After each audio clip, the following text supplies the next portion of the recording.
Buon pomeriggio, edizione straordinaria dei nostri telegiornali per aggiornarvi sugli ultimi dati e le ultime novità per quanto riguarda l'emergenza coronavirus. Questa mattina avete sentito le parole del governatore Zaia, che ha parlato di una fase 3 di fatto già iniziata, quella fase 3 quando si ripresenterà in forma più acuta il coronavirus e quindi quando bisognerà trovarsi ancora più preparati, ha detto il governatore, che ha messo già al lavoro i direttori generali delle aziende ospedaliere del Veneto proprio per trovarsi pronti all'arrivo della stagione autunnale, quindi tra settembre e ottobre, quando i modelli dicono che il coronavirus potrebbe ripresentarsi. Si alleggerisce intanto il carico sugli ospedali, adesso vi leggiamo insieme anche quelli che sono i dati, e poi naturalmente ha parlato di riaperture. Riaperture ne parliamo tra un attimo. Allora vediamo appunto insieme i dati per quanto riguarda i casi positivi, che sono 15.692 con 318 casi in più rispetto all'aggiornamento di ieri mattina.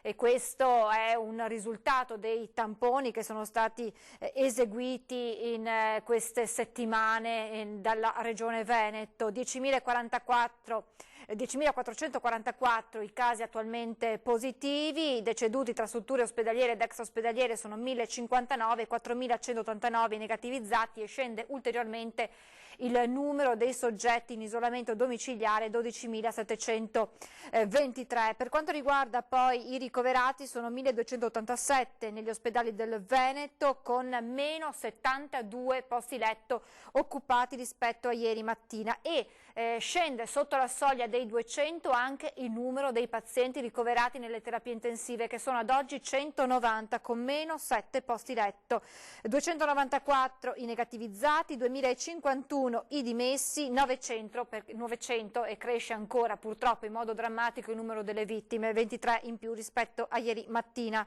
Sono 141 invece i pazienti ricoverati nelle strutture territoriali, con meno 9 pazienti rispetto a ieri mattina, 37 negativizzati, 102 i dimessi sempre nelle strutture ospedaliere e 19 i decessi nelle strutture ospedaliere, numero che è rimasto invariato rispetto a ieri. Oggi il governatore Zaia ha voluto anche dare i dati relativi al numero di pazienti non Covid ricoverati negli ospedali del Veneto, che sono 9.532, a cui appunto si aggiungono i 1.287, questo ha detto per far capire il carico di pazienti che si trovano oggi negli ospedali della nostra regione. E poi un altro dato significativo sono i 196 pazienti ricoverati nelle terapie intensive, ma pazienti non Covid, quindi numero superiore rispetto invece ai 190 pazienti Covid. Quindi sono dati importanti e che fotografano la situazione, una situazione che sta migliorando. Purtroppo dobbiamo ancora fare i conti con il virus e dovremo abituarci anche nelle prossime settimane, nei prossimi mesi, perché se si era detto che con la stagione estiva ci sarebbero stati gli ultimi ricoveri, oggi il Presidente Zaia ha detto avremo comunque anche nei prossimi mesi quei 5-10 pazienti che sono ancora tutt'oggi che accedono alle terapie intensive, avremo ancora a che fare con pazienti che arriveranno con il coronavirus, e quindi si dovrà in qualche modo convivere con il coronavirus, ed è in quest'ottica che si stanno studiando i piani di riapertura a livello regionale, a livello nazionale, tante le ipotesi che sono in questo momento sul piatto. Anche i quotidiani, se riusciamo a dare un'occhiata, proprio sia il Corriere della Sera, il sito del Corriere della Sera, che a Repubblica, aprono con una serie di ipotesi su quelle che potrebbero essere le misure, e qualcuno parla già di un discorso, di un intervento già in serata del Premier Conte che potrebbe dare ulteriori novità. Si parla, ecco qua vedete, dello sport all'aperto e jogging anche lontano da casa, ma sempre da soli, verso l'ok del 4 maggio. Si parla anche, si sta anche studiando poi la riapertura dei parchi per permettere ai bambini di poter uscire. Vedete la Spagna, passeggiate di 2 ore, così la Spagna pensa a liberare, è al momento che qui un'ipotesi dal lockdown, i bambini. Come detto, Zaia si potrebbe allentare subito, il governatore Zaia parlando di ripartenze, con la data, quella deadline del 4 maggio, ha detto beh, si potrebbe anche già pensare a delle riaperture progressive, come si sono fatte delle chiusure lentamente, in modo graduale, anche le riaperture potrebbero essere fatte con quest'ottica, quindi in modo graduale anche prima della scadenza del 4 maggio. E poi appunto anche dai negozi ai bar e ristoranti, così la fase 2 sarà scaglionata e divisa per aree, quelle famose macro aree di cui vi avevo parlato ieri, quelle 3 macro aree in cui potrebbe essere divisa la penisola, quindi nord, centro e sud, in base all'epidemia, com'è diffusa l'epidemia. E poi si legge: nelle prime settimane sarà mantenuto il divieto di spostarsi tra le regioni, quindi sarà possibile spostarsi all'interno della propria regione di residenza, ma non tra regione e regione, salvo per gravi motivi di lavoro. Limitati gli spostamenti per anziani e under 18, ed ecco che ritorna quel discorso di uscite in base all'età, quindi i soggetti meno a rischio, i primi ad uscire, per poi via via valutare le varie modalità di uscita anche per i soggetti anziani che il coronavirus ha visto colpire in forma maggiore.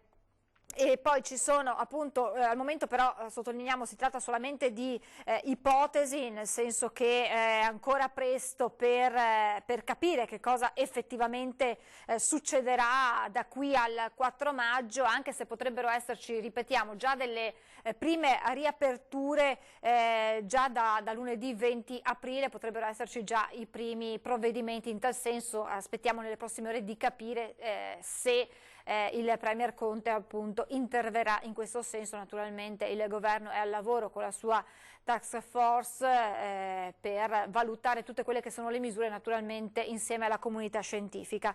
Nel frattempo volevo leggervi due notizie, due aggiornamenti. Si è parlato tanto in questi giorni di manutenzione del verde pubblico, ne abbiamo parlato per le domande che proprio voi telespettatori ci avete girato, domande che poi sono state a nostra volta rivolte al Presidente Zaia. Ebbene, cura e manutenzione di parchi e giardini privati sono attività consentite anche nei giardini delle seconde case ubicati in comuni diversi da quelli di residenza, è quanto si legge nella FAQ sul sito del governo. Lo rende noto il Ministero delle Politiche Agricole, Alimentari e Forestali. E ancora, per quanto riguarda i giardini delle seconde case, cura e manutenzione possono essere effettuate solo dal personale incaricato che svolge attività imprenditoriale riconducibile al codice Ateco 81.30, in quanto per i proprietari, e questo è fondamentale, o locatari, l'accesso alla seconda casa è consentito solo se dovuto alla necessità di porre rimedio a situazioni sopravvenute e imprevedibili, ad esempio crolli, rottura di impianti idraulici e simili o defrazioni, e comunque secondo tempistiche e modalità strettamente funzionali a sopperire a tali situazioni.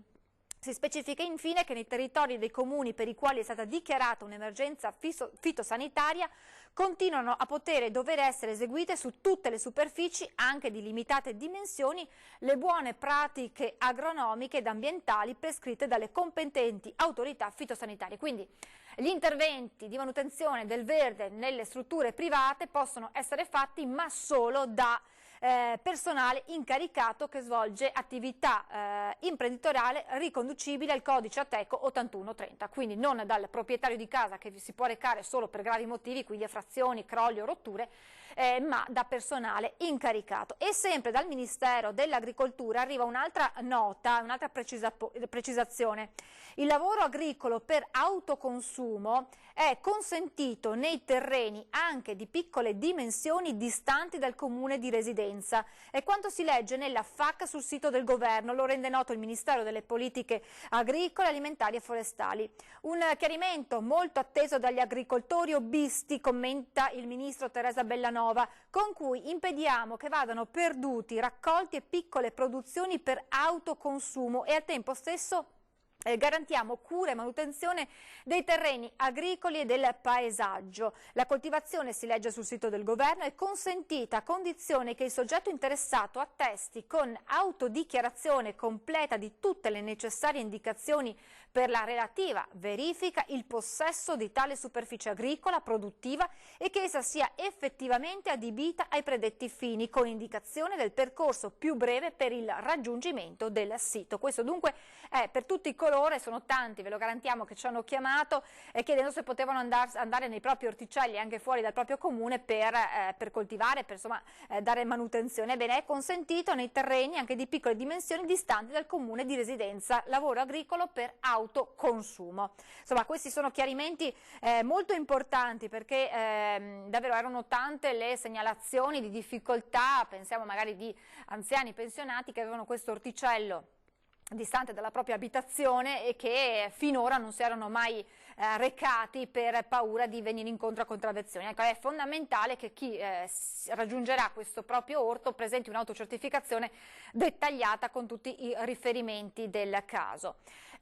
Ripartenza dunque che è al vaglio della politica regionale. Ieri l'assessore Lanzarini ha presentato alle parti sociali il master plan, questo piano per le ripartenze, e è al vaglio poi anche naturalmente del governo, che sta valutando nei minimi dettagli come procedere. Ho appena salutato il sindaco di Jesolo, che abbiamo in collegamento via Skype, Valerio Zoggia, perché la ripartenza, siamo a metà aprile, la stagione estiva ormai alle porte, anzi, a dire il vero, visto le giornate che ci sono state in questi giorni, già in tempi diversi le spiagge sarebbero state affollate di pendolari per godersi il primo sole, le prime temperature tiepide. Questo non è stato possibile per le limitazioni dovute al coronavirus, però sindaco Zoggia, si cerca già di organizzarsi per salvare quanto poco una stagione estiva che potrebbe risollevare almeno in parte un settore turistico davvero in difficoltà. E anche voi, anche il comune di Jesolo, si sta già attrezzando, pensando a luglio, agosto. In che modo e come vi state muovendo? Intanto buonasera. Buonasera a tutti e grazie. Ma diciamo, ovviamente siamo a metà aprile, come diceva lei, e quindi c'è un po' di fermento, oltre alla preoccupazione ovviamente. E il programma che ci siamo dato noi è che se dal 4 maggio cominciamo un po' a essere un po' più liberi, di cominciare a sistemare quella che è la nostra spiaggia, ma anche diciamo la famosa via Baffire con gli alberghi, ristoranti, bar, eccetera, per poi partire pronti ai primi di giugno. Quindi questo è il programma che ci siamo dati noi. C'è una grande preoccupazione che riguarda, siccome ovviamente ci saranno delle limitazioni, bisogna stare a certe distanze con gli ombrelloni, con gli asciugamani, con gli sdrai, eccetera, eccetera, eccetera, quindi ci sarà meno posto ovviamente in spiaggia, e tutti coloro che conoscono Jesolo sa quanta gente arriva soprattutto nei weekend, per fortuna, e quindi ci stiamo organizzando per gestire in qualche modo, per garantire la sicurezza, anche i pendolari che arrivano.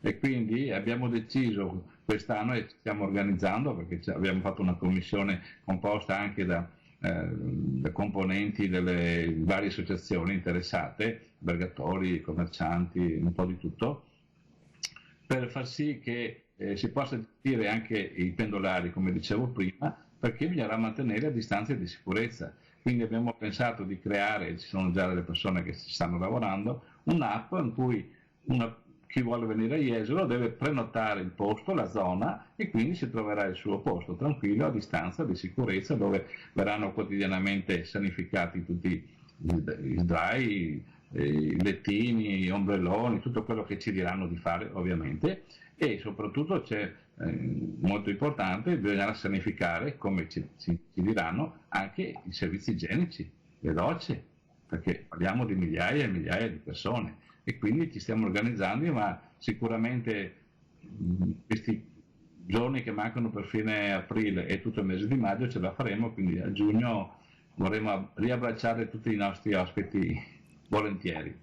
Quindi non si potrà decidere all'ultimo minuto, ma sì, c'è il sole, aspetta che vengo a Jesolo, e soprattutto non ci sarà la possibilità di mettersi magari a ridosso già si sa che è vietato mettersi con ombrelloni, sedia a sdraio a ridosso dell'arenile, però non sarà più possibile nemmeno stendere l'asciugamano, si pensa, quindi quelle scene che vedevamo di superaffollamento, pensiamo in agosto, non sarà più possibile vederle. No, ma si potrà venire anche all'ultimo momento, però bisogna prima prenotare se c'è posto, si viene, altrimenti magari si prende il solo in terrazza. Cosa purtroppo che ci dispiace, ma stiamo valutando che non c'è alternativa, dovremmo chiudere i nostri famosi pontili sul mare. Purtroppo là è impossibile controllarli, salvo avere centinaia di persone, e quindi quelli saremmo costretti a chiuderli, però lungo la battigia, ovviamente per la parte non consentita per il passaggio dei mezzi, tipo mezzi di soccorso, eccetera, raccolta dell'immondizia mattina, eccetera, sarà attrezzata anche la battigia con ombrelloni, sdrai, lettini, eccetera, per avere più spazio, e quindi accorderemo tutto, metteremo degli orari, ovviamente poi ci sarà un'adeguata informazione per i nostri ospiti, si dovrà prenotare entro una certa ora fino all'esaurimento. Ovviamente se io decido alle 8 di mattina di domenica di andare in spiaggia a Jesolo, chiamo, e se c'è posto parto, se non c'è posto vado in riva al Piave. Dove anche là immaginiamo verranno prese delle misure adeguate. Sindaco, avete già un'idea? Quest'app è già in lavorazione? Avete già insomma Abbiamo già un'idea, perché c'è la Jesolo Turismo, che tra l'altro è una partecipata anche del comune di Jesolo, il comune di Jesolo al 51%, che già da 2 o 3 anni ha 2 stabilimenti balneari, qua a Jesolo Lido, che già sta funzionando, lavorando con questi, e si trovano benissimo, perché ormai diciamo, la gente paga tra l'altro direttamente, e quindi si semplifica anche l'iter da fare, quindi uno sa che ha quel posto numerato in quella determinata zona, stabilimento numero 1, 3, hanno dei nomi comunque, e quindi si trova il suo posto. Se quel stabilimento a cui uno vuole andare lo trova occupato, chi gestirà l'app dirà guarda c'è libero quello vicino o quello più, quindi c'è anche una possibilità di scelta, e noi crediamo, anche perché appunto è stato già sperimentato sulla nostra partecipata di Jesolo Turismo, che funzionerà e sarà un modo per poter garantire la sicurezza di tutti.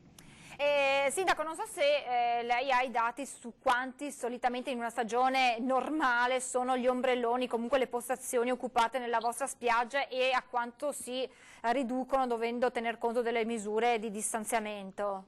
Me l'hanno detto pochi giorni fa, però non lo ricordo più. Però mi sembra, però non vorrei dire magari una cosa non vera, che sono 400.000, e quindi si presume di averne metà. Speriamo un po' di più, ma dipende appunto da quello che ci diranno, adesso ci indicheranno le distanze di sicurezza, eccetera.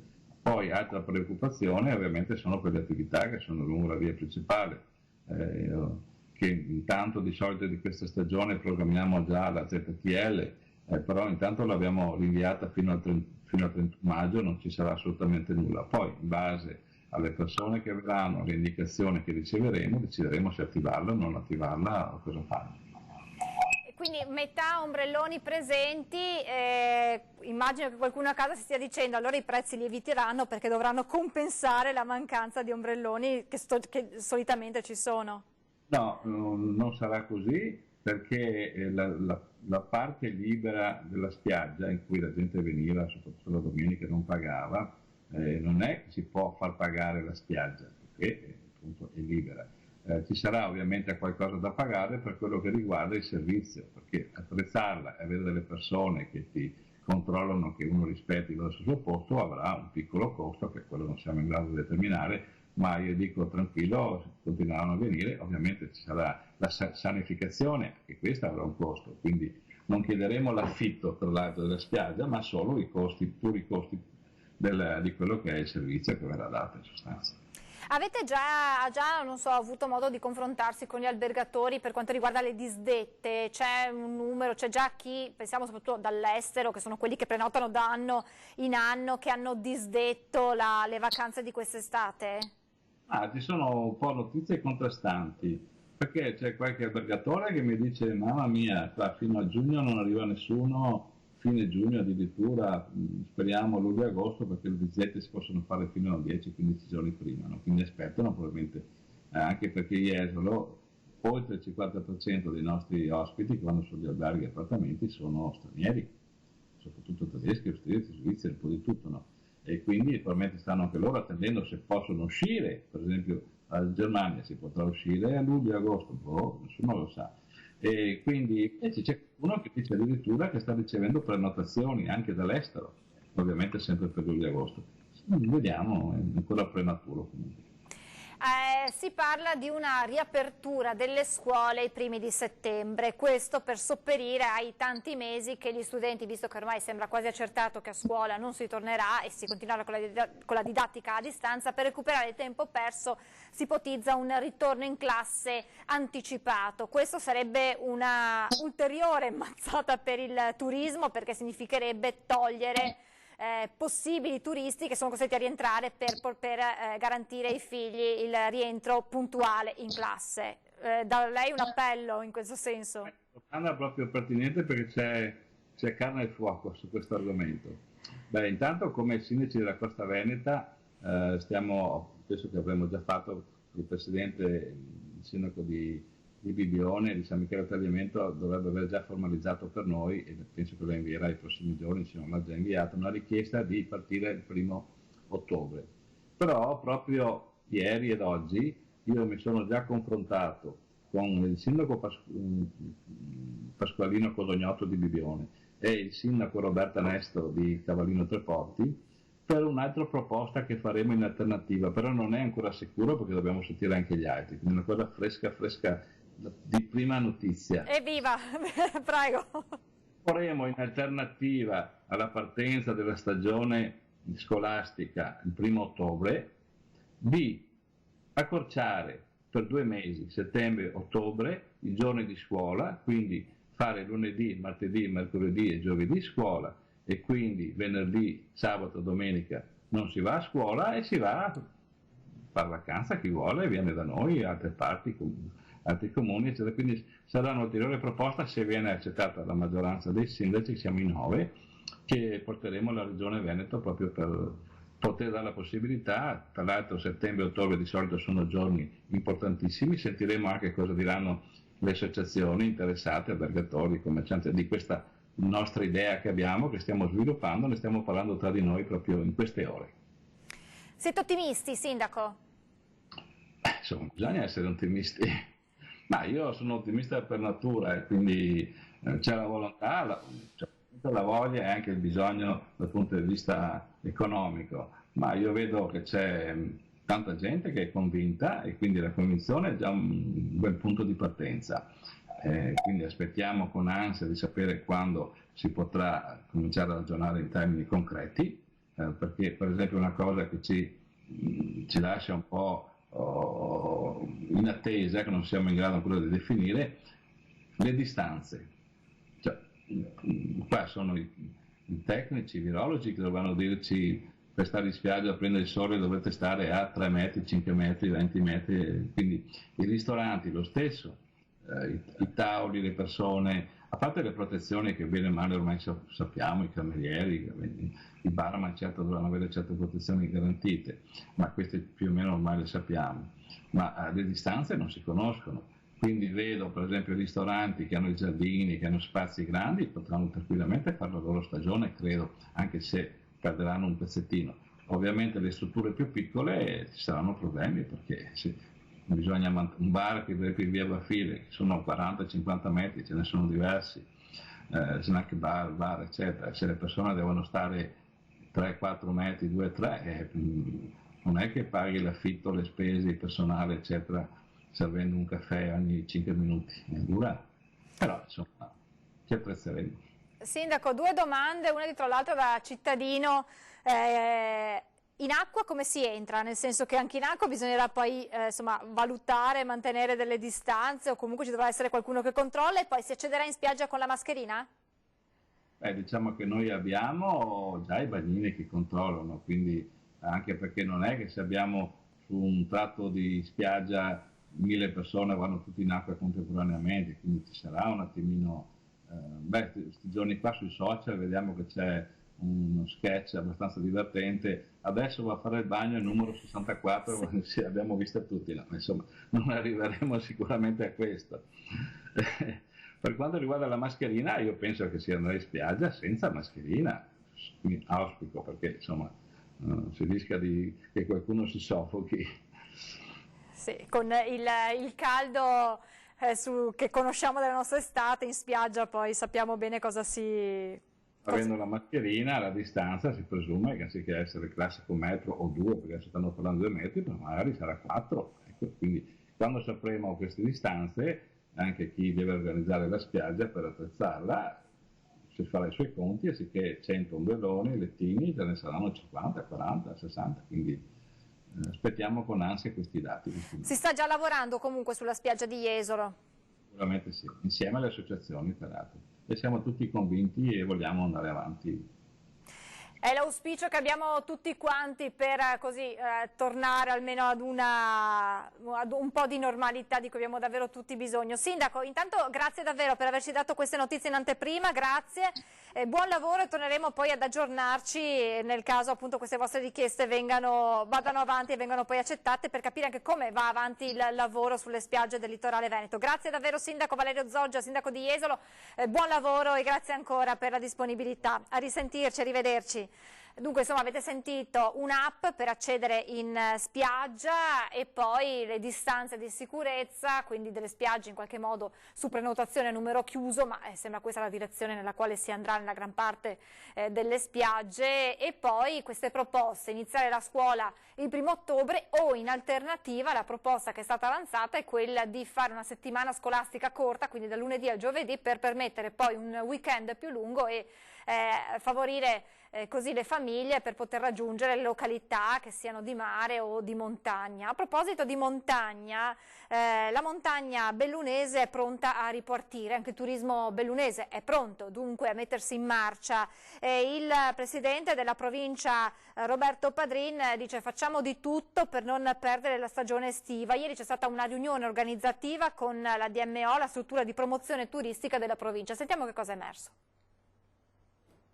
Il coronavirus potrebbe essere la grande occasione di rilancio delle terre alte e delle Dolomiti bellunesi. Sembra un controsenso, ma non è così, perché la vacanza in montagna non si presta a assembramenti e affollamenti, al contrario è considerata sicura e salubre anche dagli esperti, quindi il sistema bellunese è pronto a giocarsi fino in fondo le carte per la stagione estiva, anche con progetti mirati di valorizzazione e di promozione. Faremo di tutto per non perdere la stagione estiva.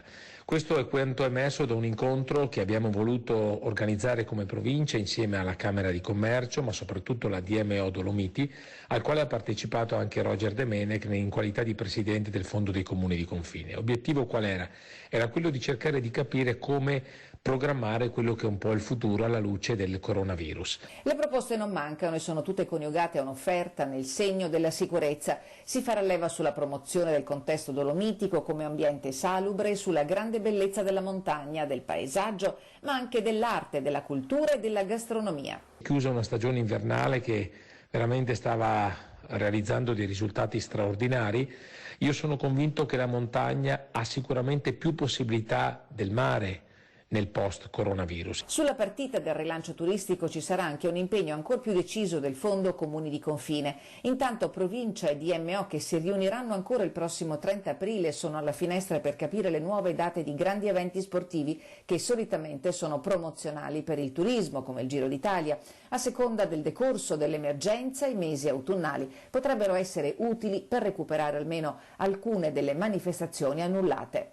Sicuramente non sarà facile, ma ci vedrà tutti uniti per cercare di creare una comunicazione e un marketing preciso che possa portare benefici a tutta la montagna bellunese. A proposito di turismo, un piano Marshall, il disegno politico-economico che permise all'Europa di risollevarsi dopo la seconda guerra mondiale con un'iniezione di liquidità da miliardi di dollari. Forse no, ma il turismo italiano, se vorrà ripartire dalle secche in cui lo ha costretto l'emergenza coronavirus, avrà bisogno quantomeno di un piano straordinario da parte del governo. Ne sono convinti i vertici dell'ANCI, l'associazione che raggruppa i comuni italiani e che proprio all'esecutivo chiede l'adozione l'attuazione di un progetto in tempi rapidi per un comparto cruciale dell'economia nazionale che vede insieme alla cultura il 15% del PIL. In un paese come l'Italia, che con 94 milioni di viaggiatori stranieri nel 2019 è risultato il quinto più visitato al mondo, lo strascico dell'infezione sul versante turistico rischia di essere pesantissimo. Il Covid-19, scrivono i primi cittadini in una lettera firmata dal presidente dell'ANCI De Caro e dal delegato al turismo Gassi, avrà un impatto enorme sul turismo italiano. Le prospettive per milioni di lavoratori e imprese non sono delle riduzioni in percentuale di reddito e fatturato, ma sono un presente e un futuro da cifra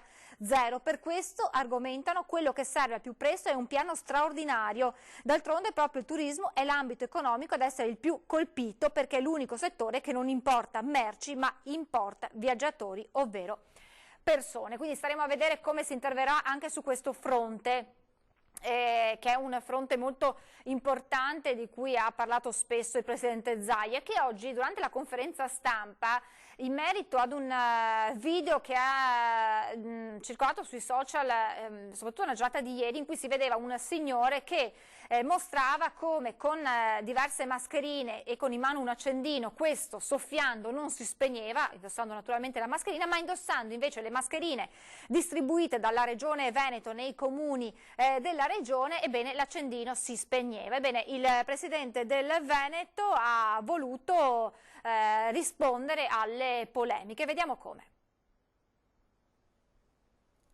Che si vada a insinuare, o peggio ancora a dire, perché tale è, che questa mascherina non serve a nulla, perché questa è la sintesi che tutti noi abbiamo fatto, vuol dire inquietare le persone, e molte si sono inquietate.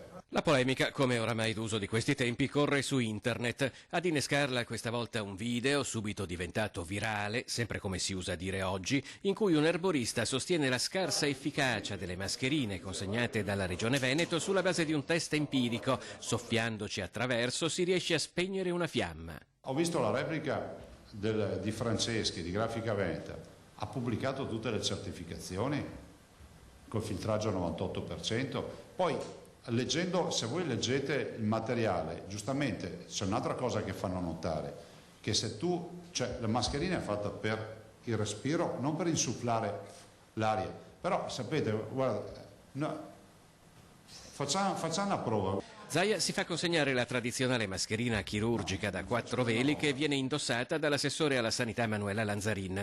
Da spegnere questa volta non c'è la fiamma di un piccolo accendino, come nel video che gira sui social, ma una candela. Una prova questa peraltro proseguita a telecamere spente proprio con un accendino che effettivamente si è spento a seconda di chi soffiava. Avete visto la fiamma che si sposta? Ha poco fiato, non importa. Allora, avete visto la fiamma che si sposta, no? Allora, cosa diciamo? Che filtra poco, no? Si sposta la fiamma. Allora, io dico, alla luce di questo, cosa andiamo a dire a tutti i cittadini che si stanno comprando le chirurgiche che non filtra? La fiamma non si sarebbe spostata. Questa è la verità.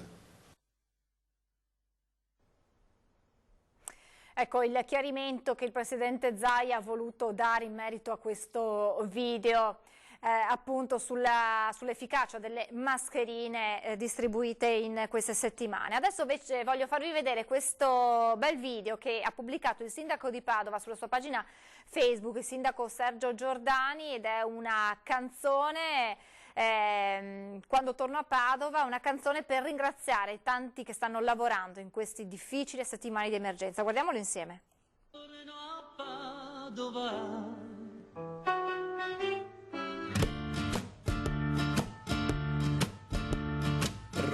Londra, Tokyo, Singapore, tutti posti che mega incanta, ma una spina amico sempre in cuore, quando so che son lontan da qua, ogni sera guardo e fisso il cielo, e a luna me sorride ma, mi non me par neanche tanto beo, non somiglia a questo qua, ma quando torno a Padova mi sento a casa mia, non go mai in conia,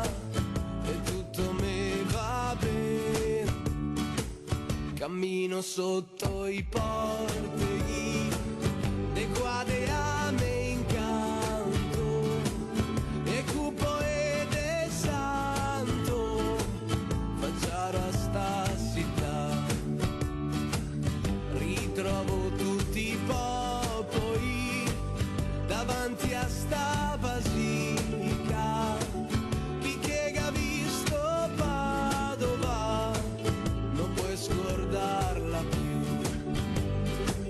chi che ha visto Padova non puoi scordarla più.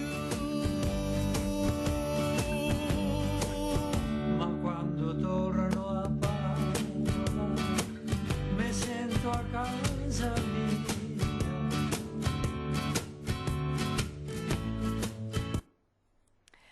Insomma, questo grazie che naturalmente accomuna tutti i veneti per il lavoro fatto dai tanti medici, infermieri, volontari, protezione civile, insomma forze dell'ordine, tanti che in queste settimane difficili si sono messi, hanno lavorato senza sosta per tutti noi, e poi quell'ultimo invito speriamo di ritornare nella nostra città, ed è l'augurio che tutti quanti si fanno di poter prima o poi ritornare a girare nelle proprie città, seppur con tutte le misure di sicurezza, perché lo ripetiamo, il virus non se ne andrà, resterà con noi, sarà sempre pronto a colpire, quindi dovremo essere noi i primi a regolarci, ad essere attenti, a fare in modo che non si diffonda di nuovo, e quindi con tutte le sicurezze che servono, le misure che servono, speriamo di ritornare a vivere le nostre città. Adesso vi lascio con il Vangelo del sabato, poi alle 18:30 l'edizione del Veneto, poi quella di Venezia, e poi alle 19:30 l'edizione di Treviso, e ci collegheremo via Skype con il Presidente della Regione Veneto, Luca Zaia. Grazie per averci seguito, a più tardi, arrivederci.